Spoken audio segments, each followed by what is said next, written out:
Hi everybody, I'm Sarah, the Real Simple Mama, and I'm going to be sitting here in my chicken chair just talking for a moment about the potential to add to my flock next month and sort of some things that I am facing as far as challenges and some stuff I kind of have to figure out. So we're going to be talking about adding to the flock. This is not going to be like a how-to video. This is more of if you kind of already have an understanding of how it works, what are some of the things that I've got to figure out, and I'm really going to be asking for your advice and your thoughts. So let's take a tour and let's talk about adding to the Fab Five.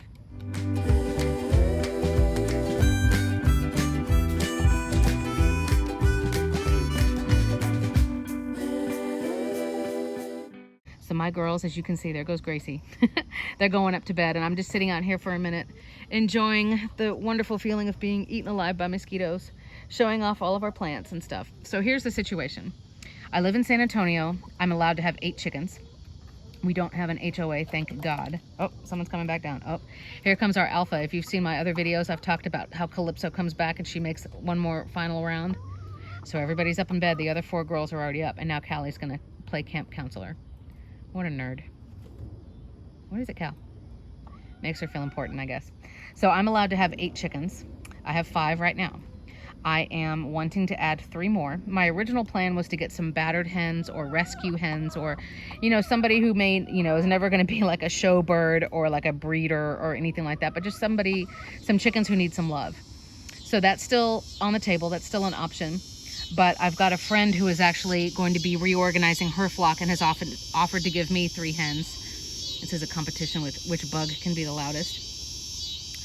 So we are potentially going to be taking them from her, and it'll be 3 adult hens. They're only about a year old, so they'll be younger and probably laying more than the 5 I've got right now, who are about 3.5 years old. So assuming that you have the basics down of what you need to do when you're quarantining birds, here's the problem.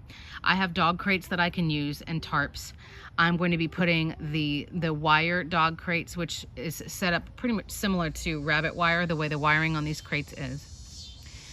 I'm going to be putting the dog crates up on like cinder blocks or pavers so that I'm not worried about like trying to get in there with 3 terrified quarantined birds and trying to clean out stuff.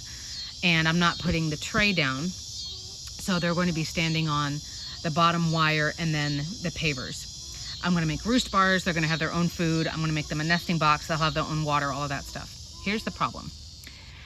Depending on who you talk to, and I touch on this in the 5-minute chicken tip video about adding to your flock. I just did that video a little while ago.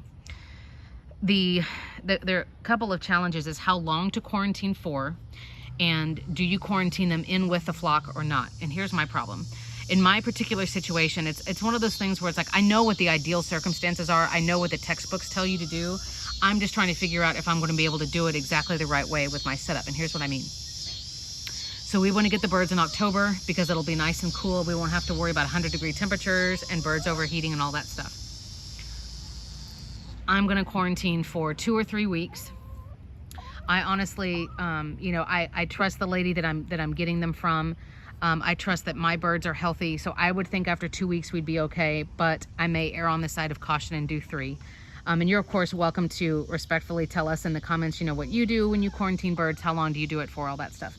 The real problem that I have and what I wanted to kind of talk to you about is, in a perfect world, you're supposed to quarantine the new chickens so that they're 15 feet away from the run or the space of the old chickens, which would mean 15 feet away from the outside of the run. So the chickens cannot get within 15 feet of each other. They can still kind of see each other. They can still definitely hear each other. Chickens have like a non-existent sense of smell, but you get what I mean. They're aware that there's somebody there, but they're not in here. But here's the problem. Whenever I've quarantined before, most of the times that I've quarantined new birds, I've done it within the run.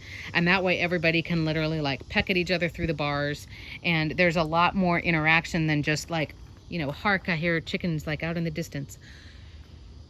With my dog, Penny, and you guys may have seen how to introduce a dog to your chickens. I did a training video on that. It's worked really well. I mean, we've had Penny since March. It's now September. So in that, what is that, almost 6 months? In that 6 months, she, I mean, she completely ignores the chickens. We've had no scares, no problems with her at all. She's really well trained. She's a smart young dog. But the only place I could put a crate for new birds, if it's not in here where the chickens are, is out in my backyard. And I don't know how my dog is going to do having just a cage o' chickens like over there against the fence. And if I did put it out in the yard, I would put it over there against the fence past, this is a little fig tree that's there in the ground. So I'm trying to think about what I'm going to do. On the flip side, because I'm a worrier and I'm a type A person, I'm like, well, okay, but you're going to put the chickens in here because it's more convenient, but they're really not necessarily quarantining. If one of them, either the old birds or this ground, has some kind of disease or something that the new guys would be sensitive to, it's a threat to the new guys. And if the new guys have a disease or something, then it's a threat to my current Fab Five Flock because they're just in here. Kind of like, what's the point of quarantining if you're just putting them in here anyway? Does that make sense? So in a perfect world, I would have a separate yard set up, or even it would be amazing just to have like a quarantine coop, right? And a whole separate setup with the nesting boxes and roosts and everything that's not in a dog cage. So I'm kind of torn about what to do, because to be honest, my kids help out a lot with the dogs, and they let the dogs out in the backyard and then bring them back in 5-10 minutes later. And I know that my dog couldn't like open up a dog crate or anything. I'm worried not about her actually hurting the chickens. I'm just worrying about them being more terrorized, with my dog running up and smelling them and, you know, just being like a derpy dog, because that's what she is.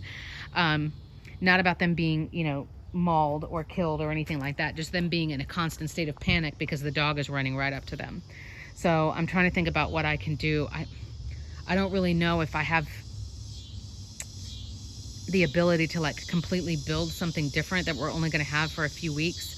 I may have to look and see, you know, what I can figure out. But if I wanted to have it 15 feet away, it would be almost where, if you can see that red hummingbird feeder that's in the center of your shot, that's about 15 feet away. And that way the chickens can kind of hear each other. There will of course be a pecking order, you know, social establishment thing once the girls are let in here. And I'll be doing videos throughout this whole process, but really I'm just thinking out loud, and I wanted to bring you along with me to see, you know, the pros and the cons of both. Being terrorized by a dog, hopefully no accidents or incidents, but it is the true quarantine where they are in a completely separate space. Or I know that everything is predator proofed. I know that they'll be totally safe in here, but they're not 15 feet away. So, trying to think about what to do. We're going to make a separate water bucket for the girls. We're going to make sure that we have a feeder for the new girls. We're going to have to make a nesting box out of a bucket or something. So we're thinking about what we're going to do, but I'm kind of torn on what would be, you know, the better setup. So let me know what you're thinking. I won't be getting the girls until at least October, and that's if this particular situation with my friend ends up happening. If it doesn't happen, then I'll be looking for like rescue hens, batter hens in the San Antonio area who just need a loving home. So let me know what you think. I always appreciate all of your suggestions and everything. I'm going to see if I can start brainstorming how we would build like a separate area so that the crate is actually protected from everything. And I will be back soon with more content. Thanks for being here, guys.